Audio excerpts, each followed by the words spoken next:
Hello everyone, welcome back. मी सानिया पटेल तुमचं स्वागत करते इग्नाइट अकॅडमीच्या या यूट्यूब प्लॅटफॉर्मवर. एक महत्त्वाची गोष्ट इथे आहे आणि एक आनंदाची बातमी मी तुमच्यासाठी घेऊन आलेली आहे. ती आहे वेकेन्सी नोटीस. वेकेन्सी आउट झालेली आहे. कशाची? एक आहे दिल्ली गव्हर्नमेंट जे आहे DSSB, government of NCT of Delhi म्हणजे Delhi subordinate services selection board यांनी वेकेन्सी नोटिफिकेशन आउट केलेले आहे. कधी आली ही नोटिफिकेशन? 3 ऑक्टोबर 2025 ला ही नोटिफिकेशन आली होती आणि ऍडव्हर्टाइजमेंट नंबर आहे बघा 6/2025. तर काय आहे एलिजिबिलिटी क्रायटेरिया, काय कोण देऊ शकते हे एक्झाम आणि पेपर पॅटर्न कसा आहे, पेपर किती टियर मध्ये होतो, ते सगळे इन्फॉर्मेशन आपण आज कव्हर करून घेऊ. ओके, चला. जी ऍप्लिकेशनची डेट आहे ती आहे 9/10/2025 म्हणजे 9 ऑक्टोबर 2025 आणि ऍप्लिकेशन क्लोजिंग डेट आहे 7/11/2025. 7 नोव्हेंबर 2025 ला नोटिफिकेशनची जे एक्झामची जे सबमिशन ऑनलाईन फॉर्म सबमिशन जे आहे ते क्लोज होऊन जाईल. आता वेकन्सीज किती आलेले आहे, कोणत्या पोस्टसाठी आणि किती कोणत्या सब्जेक्टसाठी किती किती वेकन्सी आहे ते आपण इथे बघून घेऊ. बघा, टीजीटी मॅथमॅटिक्स जर बघितली तर मेल साठी आहे 744 वेकन्सी आणि फिमेल साठी आहे 376 वेकन्सी. टीजीटी इंग्लिश जर बघितलं आपण तर मेल साठी आहे 869 वेकन्सीज, टीजीटी फिमेल साठी आहे 104 वेकन्सीज. टीजीटी सोशल सायन्स जर बघितलं तर 310 वेकन्सी आहे आणि फिमेल साठी जर बघितलं तर 92 वेकन्सी आहे. ओके, आणि टीजीटी नॅचरल सायन्स जर बघितलं तर 360 एक्सेट्रा एक्सेट्रा. अशा प्रकारे त्यांनी टीजीटी हिंदी बघा, टीजीटी हिंदी मेल असेल तर 420 वेकन्सीज आहे, टीजीटी हिंदी फिमेल असेल तर 136 वेकन्सीज आहे. अशा प्रकारे टोटल जे वेकन्सीज आहे ते आहे यांनी इथे दिलेले आहे. टोटल नंबर ऑफ वेकन्सीज 5346 आहे बघा. टोटल नंबर ऑफ वेकन्सीज इथे काय आहे? 5346 वेकन्सी आपल्याला इथे बघायला भेटत आहे. तर याचा फायदा घ्यायला पाहिजेच पाहिजे का? कारण की 5346 वेकन्सी आहे, मग याचा फायदा आपल्याला घ्यायलाच पाहिजे.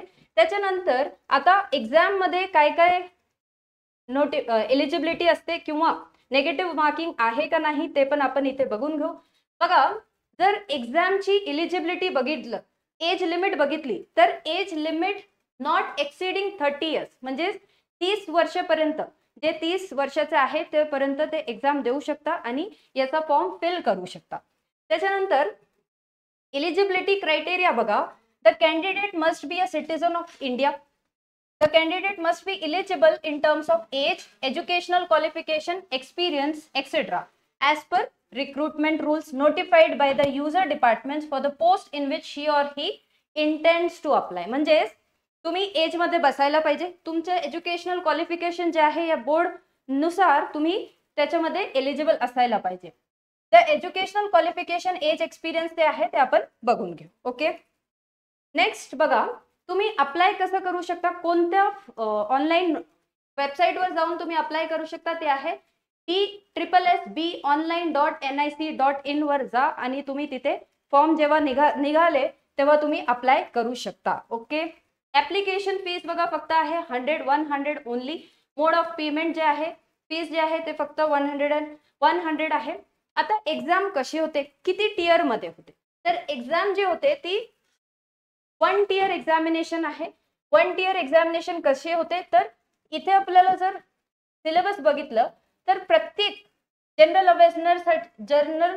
अवेअरनेस साठी आहे 20 marks, general intelligence and reasoning ability साठी आहे 20 मार्क्स 20 मार्क्स आणि अरिथमेटिक अँड न्यूमेरिकल एबिलिटी साठी आहे 20 marks. Test of Hindi language and comprehension साठी आहे 20 marks. Test of English language and comprehension साठी आहे 20 मार्क्स म्हणजे टोटल 100 क्वेश्चन्स. ठीक आहे, पार्ट ए मध्ये असेल टोटल 100 क्वेश्चन. पार्ट बी मध्ये MCQs of 1 mark each from the subject concerns including questions on teaching methodology BEd याच्यावर असेल 100 क्वेश्चन. मग पार्ट ए आहे ज्याच्यामध्ये सायन्स, जनरल अवेअरनेस मध्ये general intelligence, arithmetic, maths, language, Hindi जे आहे ते असे 5 प्रकारचे आहे, त्याच्यामध्ये 100 क्वेश्चन. पार्ट बी आहे 100 क्वेश्चन. क्लिअर? त्याच्यानंतर जर आपण बघितलं की 1 टियर एक्झाम होणार आहे, ही ती ऑनलाईन मोड होणार आहे. ओके, याच्यासाठी अजून एक एलिजिबिलिटी जर तुम्हाला सोपपणे जर सांगितलं तर ऑनलाईन मोड आहे एक्झामचं.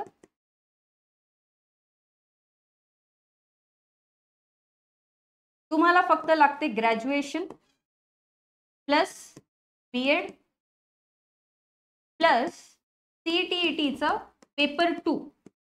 ज्यांचं पेपर 2 असेल सगळे पेपर देऊ शकता, हा सगळे फॉर्म भरू शकता, पण ज्यांचं CTET पेपर 2 क्वालिफाय झालेलं असेल ते इथे अप्लाय करू शकता. Okay, next mode of selection तर तुम्हाला माहितच आहे, through examination scheme as mention above.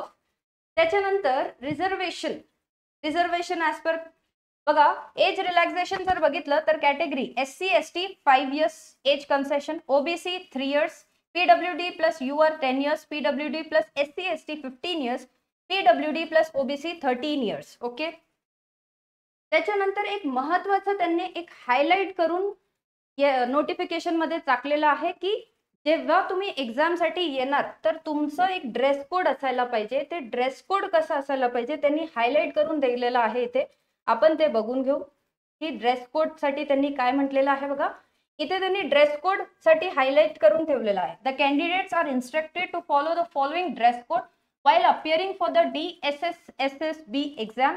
Light clothes with half sleeves, not having big buttons, brooch, badge, flower, etc. आणि slippers, sandals with low heels, shoes are not allowed. त्यांनी highlight करून notification मध्ये टाकलेले आहे, तर याचं नोंद घ्यावं. आणि एक्झाम जे आहे याच्यामध्ये नेगेटिव्ह मार्किंग आहे का? हो.